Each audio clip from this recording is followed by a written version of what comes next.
नमस्कार साथियों, DMB classes के सुब्रत मंच पर मैं आपका हार्दिक अभिनंदन करता हूं, हार्दिक स्वागत करता हूं। मैं आपका मित्र, मैं आपका दोस्त महेंद्र कुरेड़ा।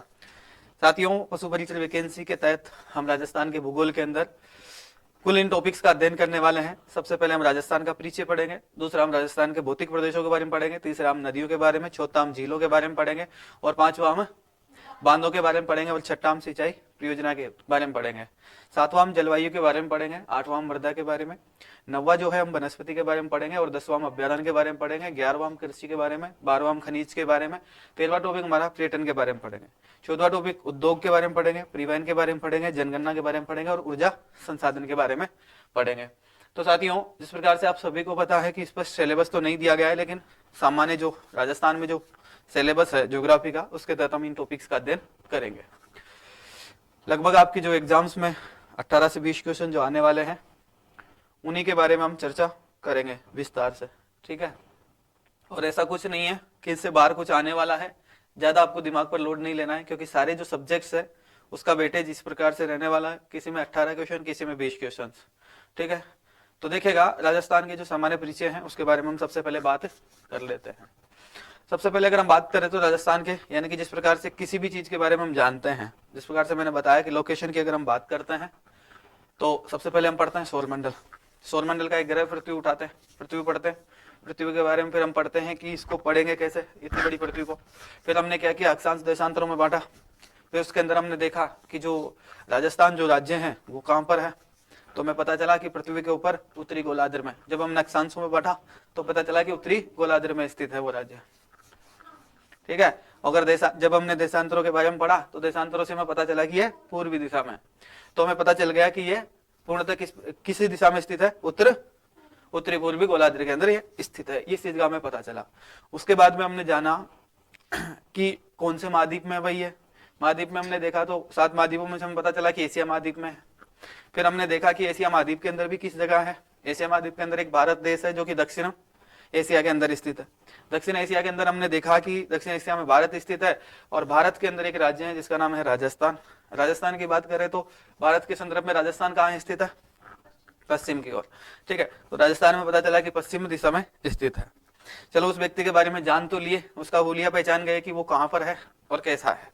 उसके नाम के बारे में हमने चर्चा की, उसका नाम क्या है, उस व्यक्ति के बारे में जानकारी हम जानते हैं। उस व्यक्ति को किस किस नाम से जाना जाता है। मान लीजिए राजस्थान एक व्यक्ति के संदर्भ में हम बात कर रहे हैं, किस किस नाम से उसको लोग जानते हैं। सबसे पहले राजस्थान के नामकरण की बात करें तो वाल्मीकि जी ने जो है रामायण के अंदर बताया, उसको कौन सा प्रदेश बताया, बालोगांता प्रदेश बता दिया, ठीक है। इसके बाद में एक व्यक्ति है जिसका नाम है जॉर्ज थॉमस। जॉर्ज थॉमस ने कहा कि इसको राजपूताना भी कहा जाता था। 1800 ईस्वी के अंदर जॉर्ज थॉमस ने कहा कि इसको राजपूताना के नाम से जाना जाता था। उनकी एक बुक थी जो कि 1805 में प्रकाशित हुई थी। उस बुक के अंदर इन्होंने, जॉर्ज थॉमस ने क्या किया, राजपूताना नाम दिया था। इसका उल्लेख हमें वहां से मिलता है, ठीक है। इसके बाद में एक व्यक्ति और हुए जिसका नाम था कर्नल जेम्स टोड, जिसको हम किस नाम से जानते हैं, अन्य नाम क्या है इसका, कौन सा बाबा कहते हैं हम इसको, घोड़े वाले बाबा कहते हैं, ठीक है। तो घोड़े वाले बाबा की अगर हम बात करें तो उन्होंने इस प्रदेश को नाम दिया राजस्थान।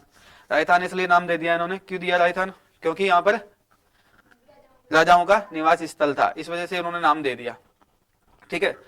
तो राजस्थान जो नाम दिया, उनकी एक पुस्तक थी जिसका नाम क्या था, एक्टिविटीज ऑफ राजस्थान, ठीक है। यहां तक हमारा हो गया था। चलिएगा, तो नामकरण में आप किसी को कोई दिक्कत नहीं होगी। अगर हम बात करें सामान्य परिचय की कि राजस्थान के अंदर, तो देख लीजिएगा, सामान्य परिचय की अगर हम बात करते हैं तो 30 मार्च 1949 से लेकर अब तक 30 मार्च को कौन सा दिवस मनाते हैं हम, राजस्थान दिवस मनाते आए हैं। 26 जनवरी 1950 को क्या मिल जाता है इसको, राजस्थान को संवैधानिक दर्जा मिल गया था, ठीक है। 1 नवंबर को कौन सा दिवस मनाते हैं, राजस्थान स्थापना दिवस। 21 फरवरी को कौन सा दिवस मनाते हैं, राजस्थानी भाषा दिवस, ठीक है। राजस्थान का नाम संवैधानिक रूप से मान्यता कब मिलती है, 21 जनवरी 1950 को, याद रहेगा। 26 जनवरी के कितने दिन पहले, 5 दिन पहले, याद रखना। तो राजस्थान हमेशा एडवांस में है, यानी कि 26 जनवरी याद में रखना कि जैसे संविधान लागू हुआ 26 जनवरी 1950 को तो लागू हुआ होगा नहीं, संवैधानिक मान्यता में 21 जनवरी को मिल गई थी, याद रखिएगा। यानी कि राजस्थान शब्द लिख दिया गया था संविधान में कि राजस्थान राज्य है, इसकी जो संवैधानिक विचारधारा है इस प्रकार से है, प्रशासनिक विचारधारा इस प्रकार से है, और भारत का ये एक राज्य है और इस प्रकार से इसकी एक प्रशासनिक व्यवस्था है। यानी कि एक प्रॉपर तरीके से जो है इसको एक राज्य मान लिया गया था और एक भारत जो देश है उसका एक राज्य मानकर उसको एक अंग मान लिया गया और उसी के साथ एक संविधान का एक ढांचा तैयार किया गया है ना। उसके अंदर इसको 21 जनवरी 1950 में शामिल कर लिया था। ठीक है, इस प्रकार से अलग अलग जगहों पर बसंतगढ़ शिलालेख में भी इसका उल्लेख मिलता है जो कि सबसे प्राचीन है, जो कि 682 ईस्वी का है। ठीक है, और इसके बाद में राजरूपक में वीरबानु ने और नैन सिंह ने इनके जो ग्रंथ है, इनके जो ख्यात है, इनके जो उल्लेख है, इनके जो साहित्य मिलते हैं, जो साहित्यिक स्रोत मिलते हैं या फिर हमें शिलालेख मिलते हैं, तो इनके अंदर भी राजस्थान का अलग अलग नामों से जाना गया था। लेकिन भौगोलिक दृष्टि से अगर हम बात करें कि बिल्कुल भारत का ये जो राज्य है, यानी कि ये जिस प्रकार से हमने बात किया कि पश्चिम में स्थित है, जैसे मान लीजिए, ठीक है, भारत के संदर्भ में अगर हम बात करें तो उत्तर पश्चिम में जो राज्य स्थित है तो उसका भौगोलिक स्थिति का पता नहीं था एग्जैक्ट कि यही राजस्थान है, लेकिन उसके आसपास के क्षेत्र जिस प्रकार से, तो वो आसपास के जो क्षेत्र थे उनको अलग अलग नामों से जाना गया। जब हमने इतिहास को पढ़ा, इतिहास को जाना, तो इतिहास में हमें चीज का पता चल गया कि राजस्थान पहले भी था। तो ऐसी तो है नहीं कि था तो सही, लेकिन उसको नाम इस प्रकार से दिए गए थे अलग अलग, है ना। यहाँ तक कंप्लीट है आपका, कंप्लीट राजस्थान का नामकरण। उस व्यक्ति के बारे में पता चल चुका हमें कि उसको किस किस नाम से हम जानते हैं। ठीक है, एक बार दोहरान कर लूं, बताओ क्या क्या नाम से जानते हैं। वाल्मीकि जी ने क्या नाम दिया? बलुकांता प्रदेश दे दिया। कर्नल जेम्स टोड ने क्या दिया? कर्नल जेम्स टोड ने क्या नाम दिया था? कौन सा स्थान बताया? था ना। और जॉर्ज थॉमस ने आज बताना ना, क्यों, कौन कौन से में कंफ्यूज हो, दोबारा बताओ। राजपूताना और रायथाना। कर्नल जेम्स टोड रायथाना बोल देना, राजस्थान या रायथाना, कर्नल जेम्स टोड ने दिया था। उसकी पुस्तक अलग है। ठीक है, जॉर्ज थॉमस की बात करें तो वो अलग है, जिसने क्या नाम दिया था? राजपूताना। ठीक है, कहीं उल्टा तो नहीं बोल रहे अपन, सही बोल रहे हैं? लिख लो। उसके बाद में कल की क्लास में हमने बात की है जी भाई अक्षांशों के बारे में। ठीक है, अक्षांशों की बात करें तो देखिएगा, पृथ्वी या ग्लोब के अंदर बिंदु पर खींचे गई समान कोण को मिलाने वाली एक काल्पनिक रेखा को हम क्या कहते हैं? अक्षांशीय रेखाएं हम कहते हैं। राजपूताना जॉर्ज थॉमस ने दिया था। ठीक है, पृथ्वी ग्लोब के अंदर बिंदु से खींचे गए समान कोणों को मिलाने वाली काल्पनिक रेखा यानी कि अक्षांशीय रेखा कहते हैं हम। ठीक है, 0 डिग्री अक्षांशीय रेखा ग्लोब को 2 बराबर भागों में विभाजित करती है। ग्लोब पृथ्वी पर खींची गई प्रमुख अक्षांशीय रेखाएं ये हैं। ठीक है, इसको नोट कर लेना, आपके अगर नोट छूट गए हैं तो इसको नोट कर लेना। जो ऑनलाइन जो साथी मुझे देख रहे हैं, कल की क्लास में थोड़ा आवाज वॉइस जो है क्लियर नहीं थी, आज की क्लास में आप लोग नोट्स तैयार कर लीजिएगा। ठीक है, साथ के साथ आप शॉर्ट स्क्रीन लेते चलिएगा और आपके नोट्स जो है कंप्लीट तैयार करते चलिएगा, क्योंकि जब तक आप अपने नोट्स नहीं तैयार करोगे तो बाद में आपको, मेरा मानना तो ये था पहले कि शायद पूरी क्लास याद करवाई जाए क्लास में, लेकिन एक बार कहीं ना कहीं जो है अपने जो विद्यार्थी है राजस्थान के, उनको कहीं ना कहीं एक आदत पड़ी हुई है कि उनको लिखा जाना चाहिए और वो अपने हिसाब से लिखते हैं फिर उसको याद करते हैं। ठीक है, कोई दिक्कत नहीं, जैसा भी आपको अच्छा लगे वैसा। बाकी मेरा मानना यह है कि शायद 80 से 90% जो चीजें हैं वो एक क्लास में ही याद कर ली जाए। ठीक है, मैं उसी स्पीड से चलूंगा और उसी अनुसार आपको पढ़ाता चलूंगा। तो देखिएगा, सबसे पहले हमने क्या किया, पश्चिम से पूर्व की एक रेखा खींची जिसका नाम हमने क्या रख दिया? 0 डिग्री रेखा या भूमध्य रेखा हमने उसको कह दिया। हमने ये इसलिए बताया क्योंकि इस ग्लोब के बारे में हम क्यों अध्ययन कर रहे हैं, क्योंकि हम राजस्थान का जो सामान्य परिचय है उसके बारे में हम चर्चा कर रहे हैं, क्योंकि राजस्थान की लोकेशन हमें जाननी थी, इसलिए हमने इसको पढ़ा। तो देखिएगा, एक हमने देशांतर खींचा। अगर हम सामान्य बात करें, सामान्य भाषा में, तो अक्षांशीय वो रेखा कौन सी रेखा है जो कि पूर्णतः वृत्त बनाती है। ठीक है, काल्पनिक वो रेखाएं, इसमें देखिएगा ग्लोब पर पश्चिम से पूर्व की ओर खींची गई काल्पनिक रेखाओं को अक्षांशीय रेखाओं के नाम से हम जानते हैं। ठीक है, और उत्तर से दक्षिण की तरफ जो रेखाएं खींची जाती है खड़ी, उनको या तिरछी रेखाएं, उनको हम क्या कह देते हैं? देशांतर रेखाएं कह देते हैं। ठीक है, चलिएगा, भारत की अगर हम बात करें तो भारत कौन से गोलार्ध में स्थित है? उत्तर पूर्वी गोलार्ध में स्थित है। ठीक है, और भारत को 2 बराबर भागों में कौन सी रेखा बांटती है? करक रेखा। अगर हम नीचे चले तो 30 डिग्री रेखा को किस नाम से जानते हैं? मकर रेखा के नाम से हम जानते हैं। ठीक है, अगर हम कुल अक्षांशों की बात करें कि जो ये पृथ्वी पर जितने अक्षांश खींचे गए हैं, अक्षांशीय रेखाओं की अगर हम बात करें तो, ठीक है, तो अक्षांश कितने पूरे अक्षांश? 181। लेकिन रेखाओं की अगर हम बात करते हैं तो कितनी है? 179। ऐसा क्यों है बताइएगा? जो उत्तरी गोलार्ध है या उत्तरी जो छोर है और जो दक्षिणी छोर है उसकी जो वो रेखा है उसको हम काउंट नहीं कर पाते हैं, क्योंकि वो इस जगह पर आती है, इसलिए हमें वो दिखाई नहीं देती है। तो दिखाई नहीं देती है तो उसको हम गिन भी नहीं पा सकते, क्योंकि इनको तो हम गिन सकते हैं लेकिन जो दिखाई नहीं देगा उसको हम कैसे गिनेंगे? ठीक है, तो वो दोनों रेखा क्या है? अदृश्यात्मक है, जो हमें दिखाई नहीं देती हमारी आंखों से, लेकिन है वो अक्षांश 181। ठीक है, अक्षांशों की जो मध्य की जो दूरी की बात करें, यानी कि इनके बीच में, तो कितना किलोमीटर है? 111 किलोमीटर है, याद रखना।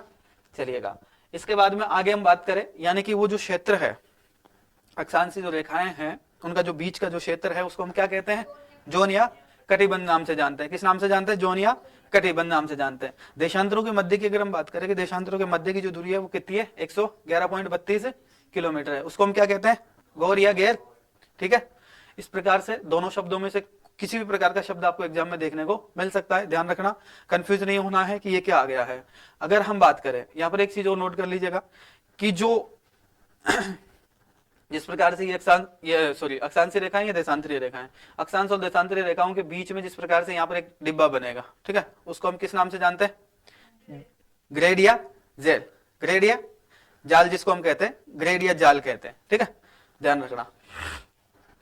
अक्षांशीय रेखा क्या बनाती है? पूर्ण वर्त बनाती है, जबकि देशांतरीय रेखा क्या करती है?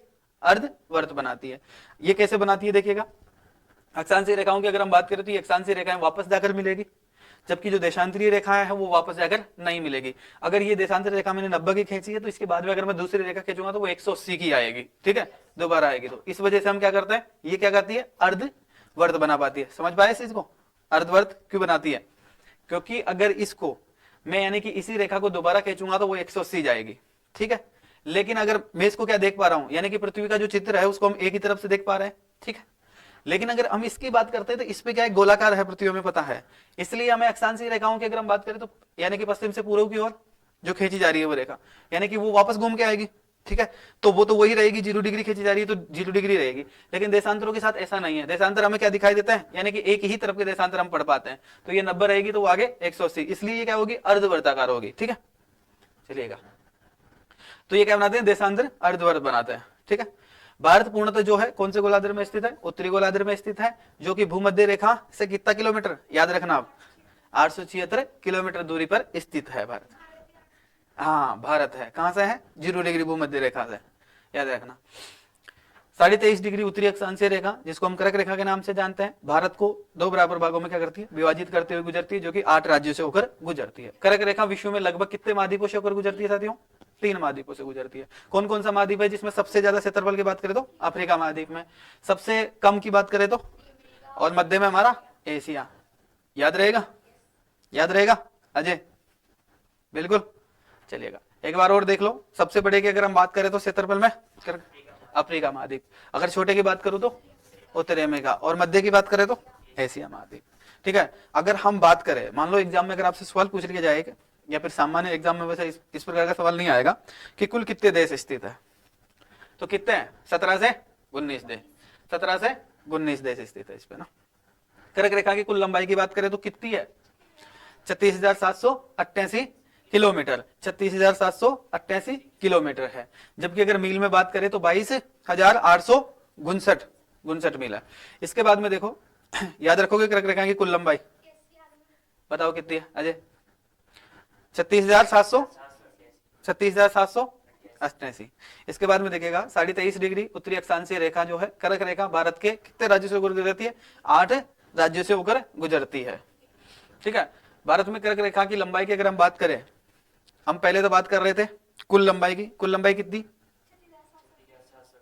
36,788 किलोमीटर। ठीक है, 36,788 किलोमीटर।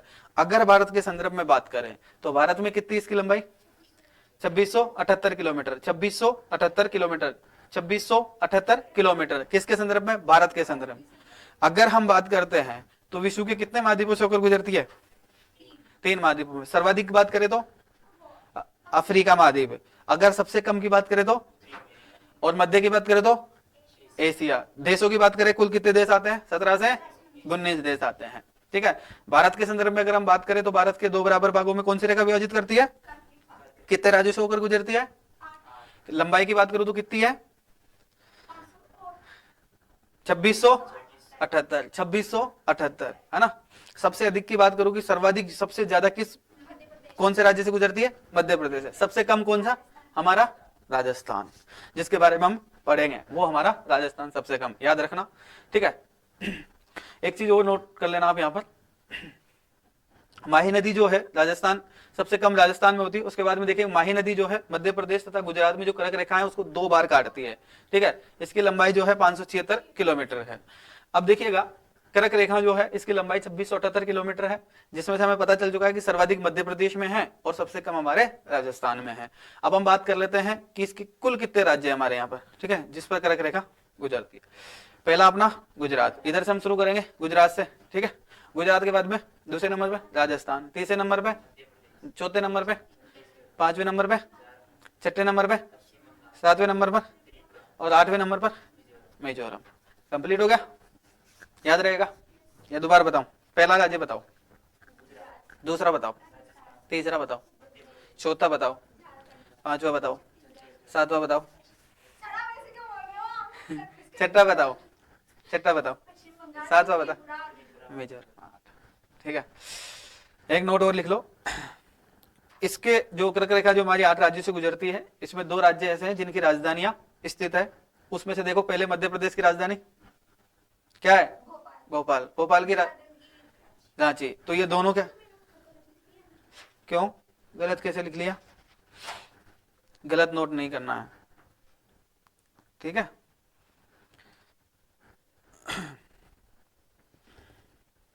चलिएगा,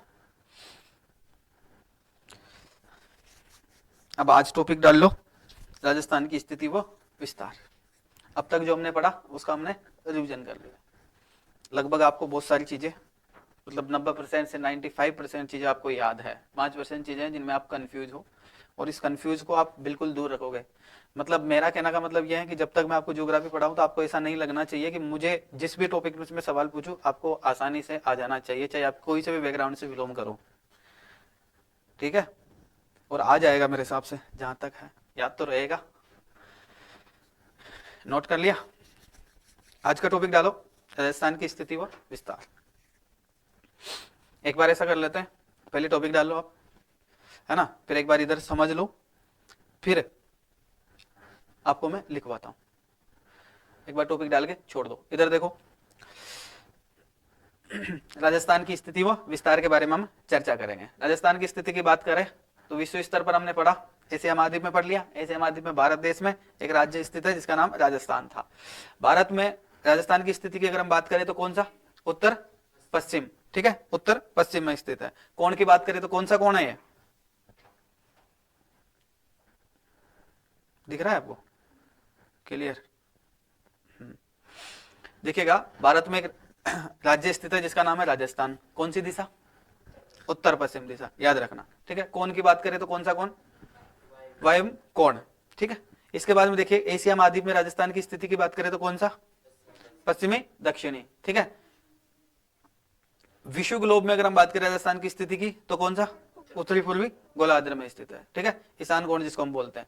अगर हम बात करें अक्षांशीय दृष्टि से तो कौन से गोलार्ध में? उत्तरी गोलार्ध में। देशांतर की दृष्टि से अगर हम बात करें तो पूर्वी गोलार्ध में। अब आप इसको बोलोगे नहीं क्योंकि आपको नोट करना है, और यही चीजें पहले आपको वैसे याद करवा दिया है मैंने, देख लो।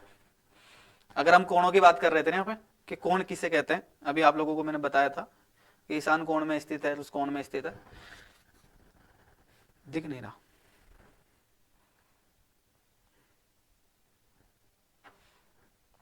पहले हमने क्या किया? 4 दिशाओं में, हाँ, क्या पता इसमें क्या दिक्कत आ रही है, क्लियर नहीं हो पा रहा है। छोटा रहेगा तो दिखेगा आपको।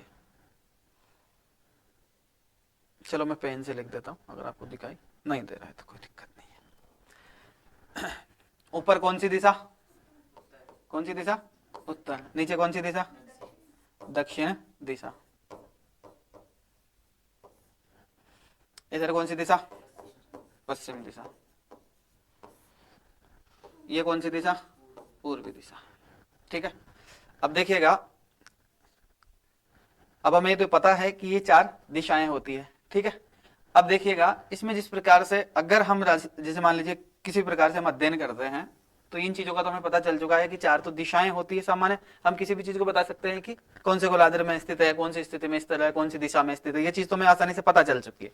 लेकिन मान लीजिए जिस प्रकार से कोई जिला है या कोई राज्य है वो इस जगह पर स्थित है, तो हमें कैसे पता चलेगा कि वो कौन सी स्थान पर या कौन सी जगह पर है। यानी कि अगर हम बात करें पूर्वी दक्षिणी तो हमने बता दिया। जैसे मान लीजिए मैंने बताया कि टोंक राजस्थान में एक टोंक जिला है और टोंक जिला के अंदर एक कॉलोनी है। मान लो मैंने एग्जाम्पल दिया कि मान लीजिए एक तहसील है कि मालपुरा एक तहसील है। पहले मालपुरा तहसील थी, अब जिला बना दिया गया। तो एक मालपुरा एक तहसील थी, मैंने किसी आदमी को जयपुर से भेजा कि आपको टोंक जाना है, टोंक में एक मालपुरा तहसील है। तो उस व्यक्ति को ये तो पता है कि मालपुरा है तहसील, लेकिन उसको ये थोड़ी ना पता है कि वो कौन सी दिशा में पड़ता है टोंक में। ठीक है, तो उसको पता चला कि वो दक्षिण दिशा के अंदर है, ये तो मैंने कंफर्म कर दिया। लेकिन मैंने बताया कि एक टोडा राइसिंग है। ठीक है, अब टोडा राइसिंग की अगर मैं उसको दिशा बताऊंगा तो ऐसा तो कही नहीं सकता कि दक्षिण दिशा में चला जाना, वो देवली उनियारा पहुंच जाएगा इधर। ठीक है, और अगर मैं इधर भेजूंगा तो मालपुरा पहुंच जाएगा। अब मुझे उस व्यक्ति को वहां पहुंचाना टोडा राइसिंग में मान लीजिए, तो उसको मैं क्या बताऊंगा, उसको मैं कोण बताकर भेजूंगा कि वो इस दिशा में है। यानी कि इनके बीच के जो मध्य की जो जगह होती है उसको हम क्या किस नाम से पढ़ते हैं ज्योग्राफी में, कोण के माध्यम से हम पढ़ते हैं। ठीक है, मैथ वाला कोण नहीं है, ये ध्यान रखना। लेकिन मैथ में भी आप लोगों को जब आप दूरियां पढ़ते हैं तब आप लोगों को पढ़ने को मिलता होगा शायद, है ना, मैंने देखा है कहीं ना कहीं इसको।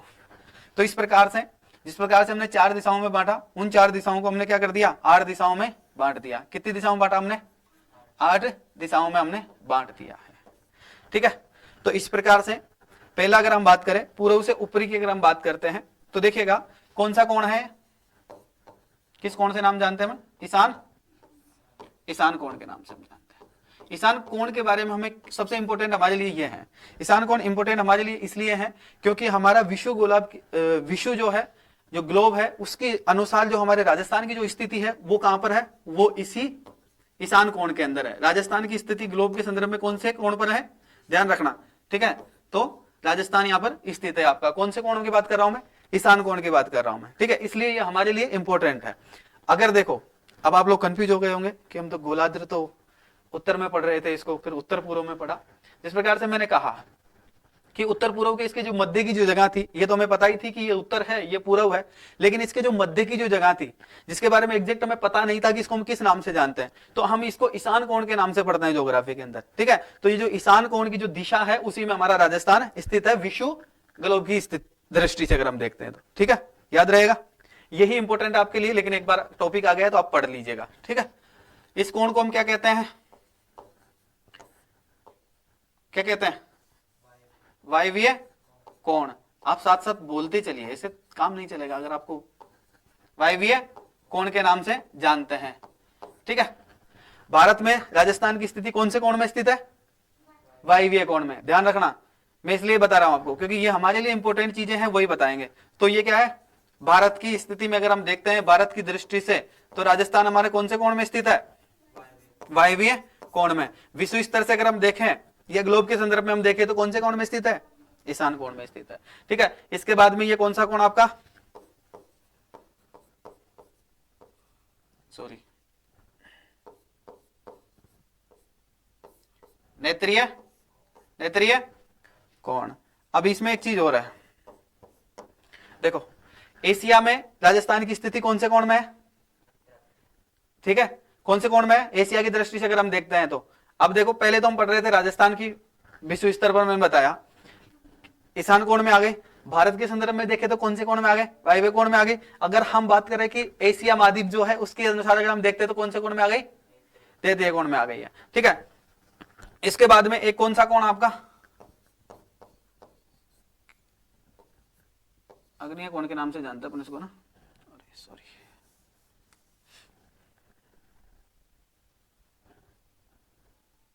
थोड़ा दिख नहीं रहा है क्लियर मुझे भी। आगे एक चित्र और लिया मैंने, मुझे पता था दिखेगा नहीं इसलिए, तो उसमें मैं आपको और बताऊंगा क्लियर।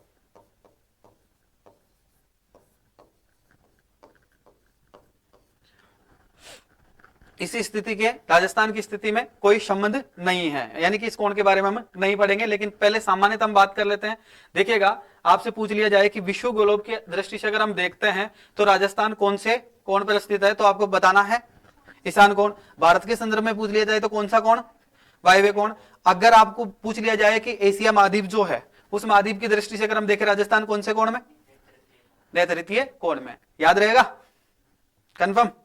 चलो तो ये आपके कोण हो गए, समझ में आया कुछ, ये दोबारा बताओ बताओ, समझ में आ गया।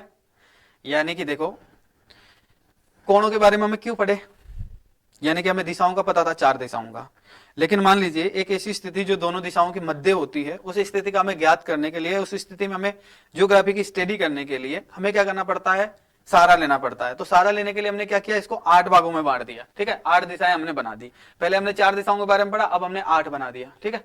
सामान्य भाषा में अगर बात करें 8 इसलिए बना दिया क्योंकि किसी भी व्यक्ति को अगर उस लोकेशन पे भेजना है तो उसको बताना पड़ेगा एग्जैक्ट कि उस दिशा में चले जाना। यानी कि जिस प्रकार से पूर्व से पश्चिम की तरफ जो व्यक्ति है, पूर्व से पश्चिम की अगर मैं बात करूं तो एक बीच में उत्तर दिशा है, तो मैं बता दूंगा कि ये से पूर्व जाएगा, पूर्व से उत्तर की तरफ चला जाना, ठीक है, तो वो समझ जाएगा। लेकिन मान लीजिए उसको मध्य स्थान पर जाना है, ठीक है, जिस प्रकार से हम कोण की बात करते हैं ना, जिस प्रकार से आपने मैथ में पढ़ा होगा कि ये तो 90 डिग्री का बना दिया हमने, ठीक है, इस प्रकार से 90 डिग्री का बना दिया, लेकिन ये जो बीच का है इसको कितना डिग्री बनाते हैं, 45 डिग्री का, है ना, यही बनता है। मैथ नहीं आती है मेरे को इतनी, आप लोग मैथ से हो ना, बताओ 45 डिग्री का बनता है ना। तो उस व्यक्ति को 45 डिग्री पर हमें भेजने के लिए हमने क्या कर दिया, कोणों का निर्माण कर लिया।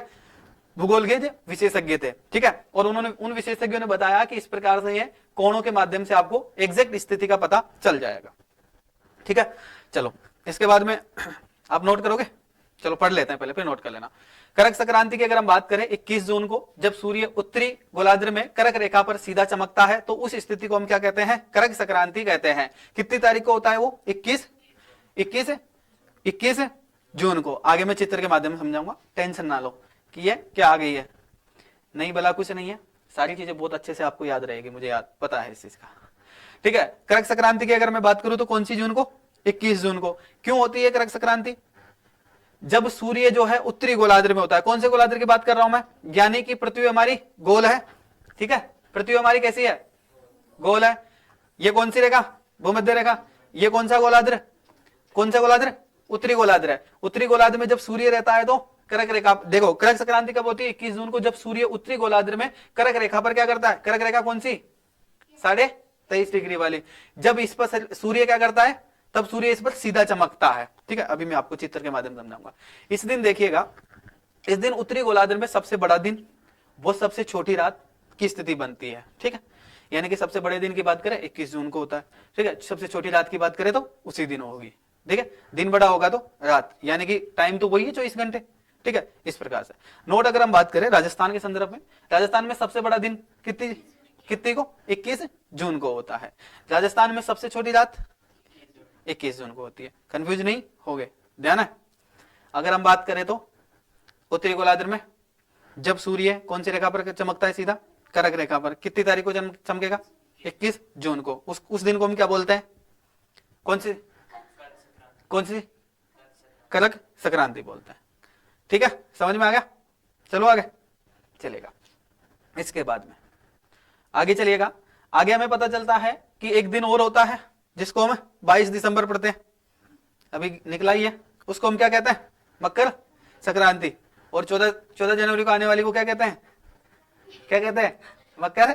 वो क्या है, हमारा एक त्योहार है। और ये क्या है, ज्योग्राफी की शब्दावली है जिसके अंतर्गत सूर्य की स्थिति जो होती है उसको पढ़ा जाता है, ठीक है। सूर्य कौन सी जगह पर है उसको पढ़ने के लिए हमें इन नाम का प्रयोग करना पड़ता है, इन शब्दावलियों का प्रयोग किया गया है। देखो 22 दिसंबर को जब सूर्य कौन से दक्षिणी गोलार्ध में, कौन सी रेखा 23.5 डिग्री पर, मकर रेखा, 23.5 डिग्री मकर रेखा, तब क्या होता है, तब क्या होता है बताओ, मकर संक्रांति होती है, ठीक है। तो स्थिति बनती है, ये स्थिति 22 दिसंबर को बनती है जिसको मकर संक्रांति के नाम से जानते हैं। कौन से गोलार्ध की बात कर रहा हूं मैं, दक्षिणी गोलार्ध के। उत्तरी गोलार्ध में कितनी तारीख को, 21 जून को क्या होता है, सूर्य 23.5 डिग्री जो कौन सी रेखा है वो करक रेखा पर सीधा चमकता है, तो वो क्या, उस दिन को क्या कहते थे हम, करक संक्रांति कहेंगे उसको, क्या कहेंगे, हाँ करक संक्रांति कह देंगे। और मकर रेखा पर होगी तो उसको मकर संक्रांति हम कह देंगे। क्लियर है, समझ में आ गया, ऐसा कुछ नहीं है, ठीक है। ओनली करक और मकर संक्रांति लगानी है हमें आगे, है ना। बाकी रेखा तो हमें पता ही है 23.5 डिग्री में, पूछ लिया जाए तो। देखो 22 दिसंबर की अगर हम बात करते हैं तो इस दिन उत्तरी गोलार्ध में सबसे छोटा दिन वो सबसे बड़ी रात होती है। यहां पर उल्टा हो गया, अपोजिट हो जाएगा, बिल्कुल क्लियर है, याद रखना। लेकिन दिनांक 22 दिसंबर है, वहां पर 21 जून है। ठीक है, देखो अगर चलो हमने ये तो पता है कि वहां पर क्या है 21 जून है। अगर राजस्थान के संदर्भ में देखें तो जिस प्रकार से दिन सबसे बड़ा, हाँ 25 दिसंबर कहां से हो गया 21 जून को सबसे बड़ा दिन, और सबसे छोटी रात कितनी को 21 जून को। ध्यान रखना, राजस्थान के संदर्भ में 21 जून होगा। अगर हम बात करें गोलार्ध के बारे में, ठीक है, जिस दिन करक संक्रांति होती है उस दिन सबसे बड़ा दिन होता है ना उत्तरी गोलार्ध के अंदर। ठीक है, कितनी तारीख को होता है, जून को, याद रखना। जून, वहां पर आपको दो तिथि याद रखनी है, जून और एक कौन सी थी राजस्थान के संदर्भ में, बहुत जल्दी भूल जाते हो आप।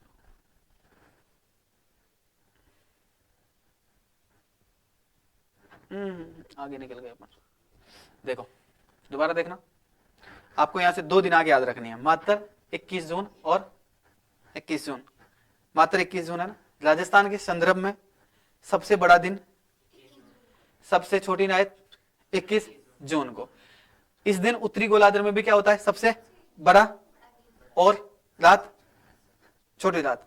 तो अपन को यहां से एक ही चीज रखनी है, 21 जून याद रखनी है। यहां से मकर संक्रांति से हमें 22 दिसंबर याद रखना है। ठीक है, 22 दिसंबर के संदर्भ में अगर हम देखते हैं 22 दिसंबर को ये स्थिति बनती है, कौन सी स्थिति बनती है, कौन सी संक्रांति बनती है, मकर संक्रांति बनती है।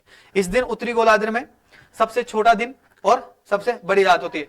बात कर रहा हूं मैं उत्तरी गोलार्ध की, दक्षिणी गोलार्ध की नहीं कर रहा हूं। दक्षिणी गोलार्ध में जब सूर्य किस रेखा पर चमकता है, मकर रेखा पर, उस दिन क्या होता है उत्तरी गोलार्ध में क्या होता है, यानी कि भारत राजस्थान के संदर्भ में देखो उस दिन क्या होता है, कैसे बताओ, उल्टा कुछ बोला मैंने नहीं।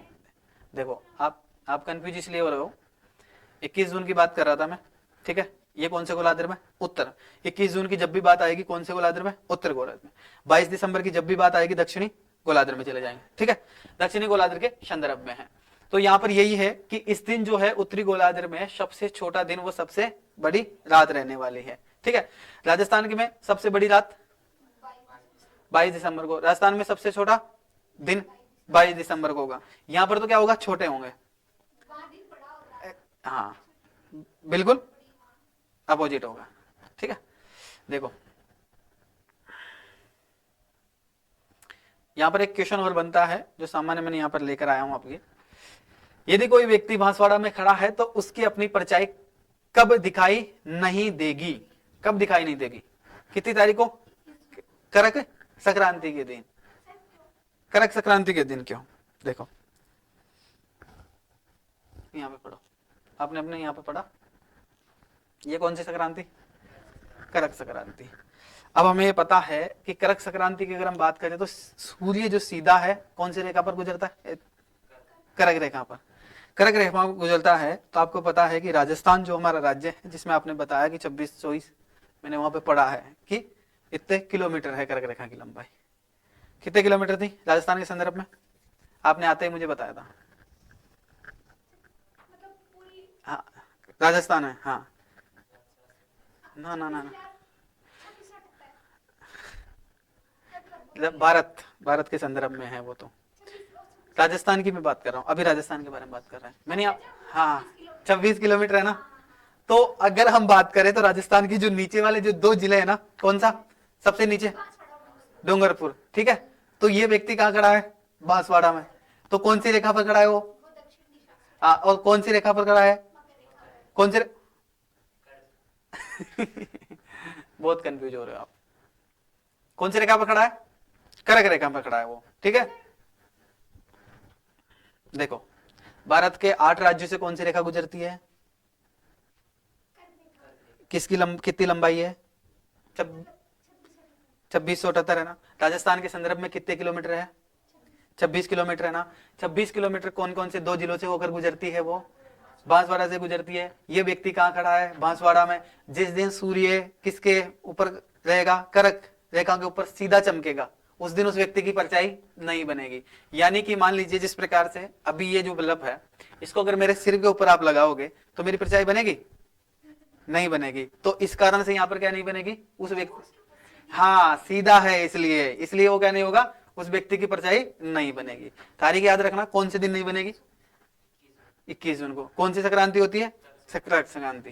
कंफ्यूज दूर हो गया, सही है, चलो आगे। चलो नोट, एक नोट लिख लो जिसके अंदर देखेगा, विश्व में दिन व रात के समान अवधि होती है। राजस्थान सहित पूरे विश्व में दिन व रात की समान अवधि होती है 21 मार्च और सितंबर को। विश्व में विश्व में दिन व रात समान होते हैं। राजस्थान में, यानी कि राजस्थान हो या शायद पूरा विश्व हो, उसकी मैं बात कर रहा हूँ। पूरे विश्व की अगर हम बात करते हैं, राजस्थान हो, भारत हो, या एशिया महाद्वीप हो, या किसी भी महाद्वीप की, या कौन सा भी गोलार्ध हो, उसके अंदर समान की अगर हम बात करते हैं तो 2 दिनांक आपको याद रखनी है। एक तो आपको 21 मार्च है और दूसरी क्या है, 23 दिसंबर। ये भी नहीं दिखेगा शायद, क्या पता इसमें, हाँ ये इसमें पीपीटी पड़ रही है, इसमें पता नहीं क्या हो गया। देखो यहां पर पता चला, मैं 21 मार्च और 23 सितंबर को ऐसा क्यों होता है कि मतलब बाकी दिन तो कभी तो कर्क रेखा पर आकर मतलब चमकता है सूर्य, कभी मकर रेखा पर चमक रहा है, लेकिन ऐसी स्थिति क्यों बन रही है कि कहां तो दिन छोटा बन रहा है, कहीं रात बड़ी बन रही है, कहीं रात छोटी बन रही है तो दिन बड़ा बन रहा है। लेकिन यहाँ पर 21 मार्च और 23 सितंबर स्पेशल डेट दी है कि इस दिन क्या होता है कि पूरे विश्व में ही क्या होगा, रात दिन समान होंगे। ठीक है, तो क्यों होता है ऐसा, ऐसा क्यों होता है बताओ। चित्र में कुछ समझ में आ रहा है, समझ में आ रहा है। ये कौन सी रेखा, कौन सी रेखा, अगर इस रेखा को सीधी मिलाए तो ये कौन सी रेखा आ जाती है, ये देशांतर है ना, ये देशांतर रेखा। जब सूर्य देखो 21 मार्च को, इसको बोलते हैं विषंत, बसंत बोलते हैं इसको ना, बसंत विषभ के नाम से हम इसको जानते हैं। सूर्य जब क्या होता है, उत्तरायण, सॉरी मैं इसको लिख, समझ दिख रहा है आपको, ये लिखूं, दिख रहा है। सूर्य का उत्तरायण से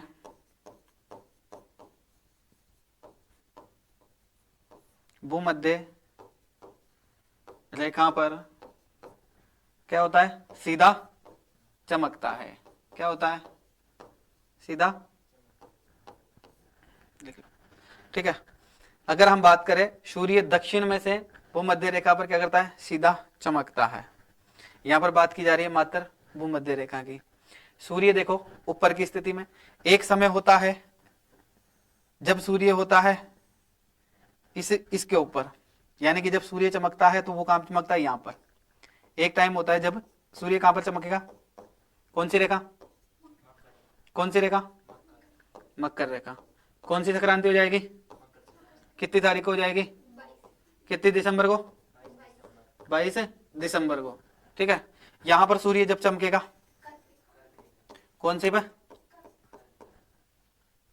कौन सी संक्रांति हो जाएगी, कर्क रेखा पर हुआ तो कितनी तारीख को हो जाएगा, 21 जून को। ठीक है, ये बात तो हमें पता चल चुकी है कि सूर्य कभी यहां पर है, कभी सूर्य यहां पर है, यानी कि अक्षांशों के बारे में हमें पता चल चुका है। लेकिन जब सूर्य इस जगह पर होता है, एक दिन इस जगह पर होगा, इस जगह पर कब होगा, 23 सितंबर को। कब होगा यहाँ पर, 23 सितंबर को। तब क्या होगा, पूरे विश्व में दिन रात बराबर होगा। एक दिन ऐसा आएगा कि ये जो सूर्य है ये इस स्थिति पे होगा, कब होगा, ये 21 मार्च को।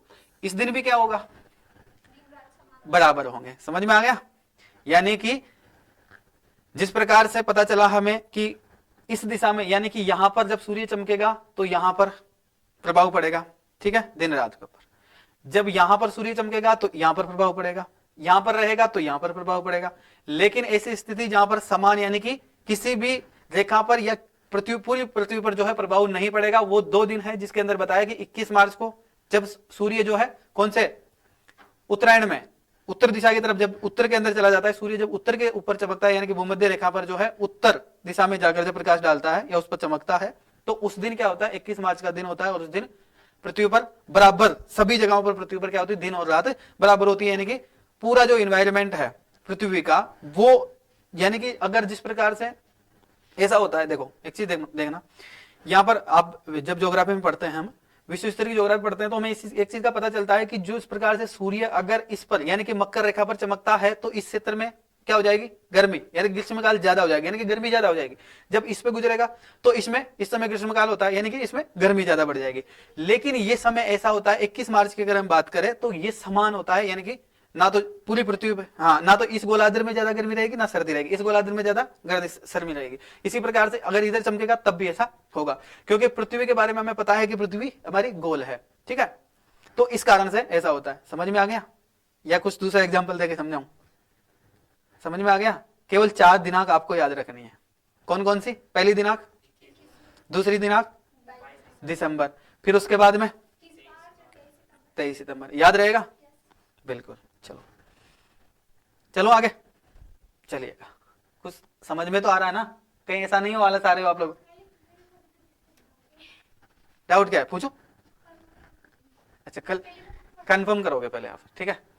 चलो देखिएगा, जिस प्रकार से मैंने बताया कि सूर्य जब उत्तर में होता है उसको हम क्या कहते हैं? वसंत विषुव कहते हैं, ठीक है। ये कब होता है? इसको परिभाषा की अगर हम बात करें तो जब सूर्य जो है उत्तरायण में जब सूर्य होता है उसके भूमध्य रेखा पर सीधा चमकने की जो स्थिति होती है वो 21 मार्च को बनती है, जबकि पूरे विश्व में दिन रात बराबर होता है। उसके बाद में शरद विषुव की अगर हम बात करते हैं तो देखिएगा दक्षिण के अंदर जो है सूर्य होता है और सूर्य जो है भूमध्य रेखा पर सीधा चमकता है। इस स्थिति को 23 सितंबर को बनती है। और राजस्थान में दिन व रात की अवधि 2 दिनांकों को समान होती है। कौन कौन से? 21 मार्च और 23 सितंबर। पूरे विश्व स्तर पर हम बात करें, भारत की बात करें तो भी उस दिन भी ये समान रहेगी, जैसे राजस्थान के लिए है तो ये सभी के लिए, पूरे विश्व के लिए, ठीक है। यहां तक कोई डाउट? चलो आगे। चलो, ये इसका सही क्रमांक है। राजस्थान के जो सूर्य का जो सीधापन का जो सही क्रमांक है वो पहले बांसवाड़ा है, डूंगरपुर है, प्रतापगढ़ है और झालावाड़ और उदयपुर है, ठीक है। इसको अभी तो आप केवल सामान्य तरीके से पढ़ लीजिए। मैं मानचित्र के अंदर देखिएगा, जिस प्रकार से मैं आपको यहाँ पर पढ़ा रहा हूँ, आज भी लिखित रूप में पढ़ा रहा हूँ आपको ना।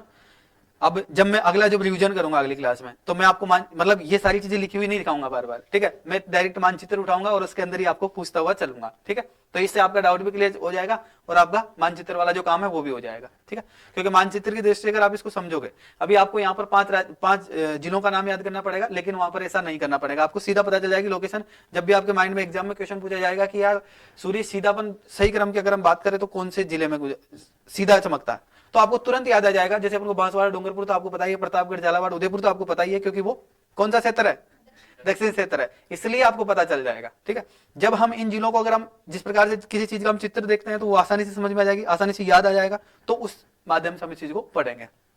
राजस्थान के सूर्य का तिरछापन सही क्रमांक गंगानगर, हनुमानगढ़, चूरू, बीकानेर, यानी कि ऊपर, ठीक है। आपको ध्यान रखना है नीचे दक्षिण में और उत्तर का, ठीक है, दोनों चीजों का ध्यान रखना है।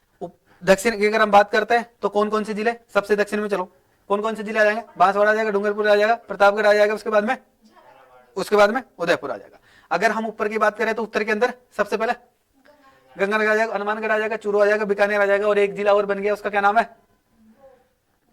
बालोतरा, वो भी आ जाएगा, अभी पढ़ेंगे आगे। उसके बाद राजस्थान में सूर्य के सीधापन का सही जो आरोही और अवरोही क्रम के बारे में आप लोगों को पता होगा। आरोही अवरोही क्रम तो जानते होंगे, मैथ के स्टूडेंट आप, है ना। आरोही क्रम की बात करें तो आरोही क्रम किसको कहते हैं? पहले मतलब मुझे बताओ। हाँ हाँ, बताओ बताओ, आरोही क्रम नहीं आता? चलो, अच्छा अच्छा, ऐसा है क्या? हाँ, हो ही जाते हैं। अच्छा, चलो इसको भी दूर कर। अच्छा, नहीं मेरे को भी नहीं आती इतनी, मैं बस मैंने एक चीज समझी है, लेकिन बस मैंने भी यही पढ़ा, क्योंकि जो जिस टीचर ने ये पढ़ाया है उसने बताया है कि जब छोटा नाम आए तो बढ़ता हुआ क्रम हो जाएगा, जब बड़ा नाम आएगा तो घटता हुआ क्रम आ जाएगा, ठीक है। और इसी चीज को आपको याद रखना है, क्योंकि इसके अलावा आप कोई चारा नहीं है इसका, समझ रहे हो। ये जो शब्द लिखा हुआ है यहाँ पर, एक बार देखो, ये जो शब्द लिखा हुआ है यानी कि ये 3 अक्षर का है, ठीक है। तो इसका कौन सा क्रम बोलते हैं? नहीं, ये शब्द तो छोटा है, लेकिन ये क्रम कौन सा हो जाएगा? बढ़ता हुआ क्रम हो जाएगा, है ना। बड़े से छोटे की ओर जाएगा ये, ठीक है, बड़े से छोटे की ओर, ठीक है। और जब बड़ा शब्द आ जाए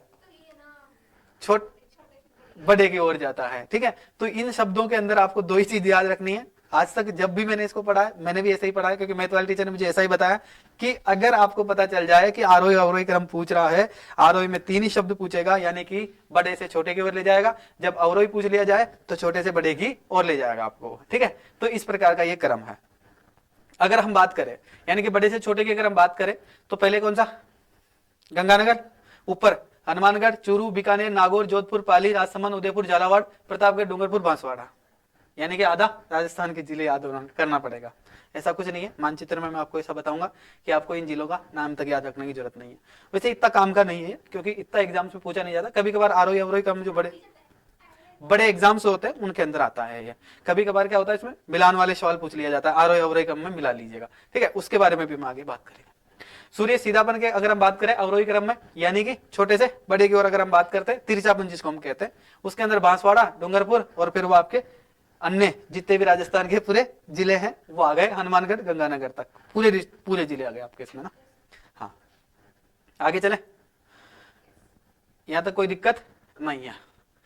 ये देख लो भाई मानचित्र में, अब जो ऑनलाइन जो विद्यार्थी देख रहे हैं उनको तो दिखाई नहीं दे रहा होगा। यह है भाई आपका राजस्थान। कौन सा स्थान, राजाओं का स्थान, कौन सा स्थान, राजस्थान।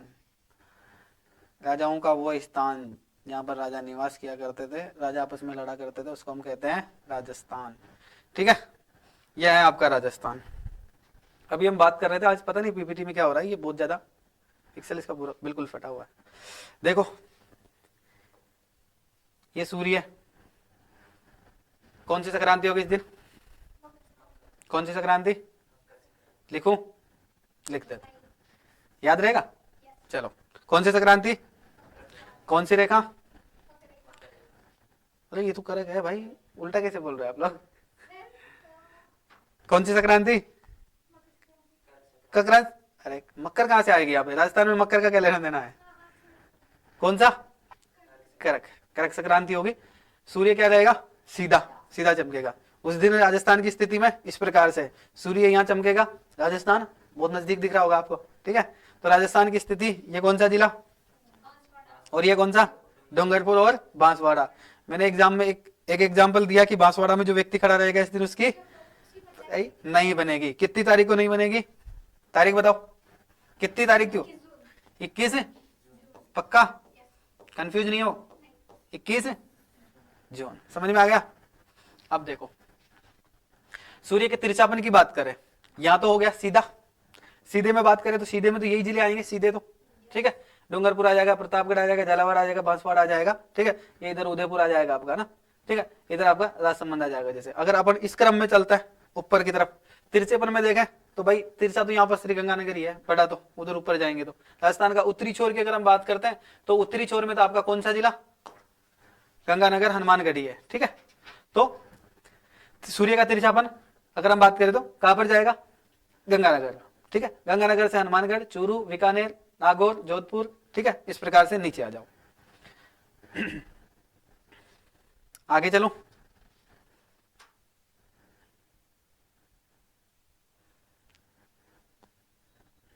चलो इसके बाद में हमारा एक टॉपिक है जिसके बारे में अक्षांश और देशांतरों के बारे में हम पढ़ेंगे राजस्थान के संदर्भ में। अब तक हम विश्व स्तर के बारे में पढ़ रहे थे, अब हम पढ़ेंगे राजस्थान के संदर्भ में अक्षांश और देशांतर क्या है उनके बारे में हम पढ़ने वाले हैं, ठीक है। तो पढ़े या रिवीजन करें, बताओ, आगे बढ़े, ज्यादा हो जाएगा,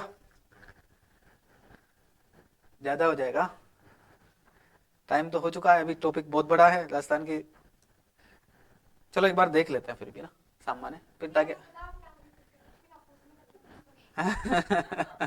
कल मेरी क्लास में देखो एक चीज का ध्यान रखना, मैं जो भी चीज पढ़ाऊंगा मैं दूसरे दिन कंप्लीट पूछूंगा और कंप्लीट याद होनी चाहिए।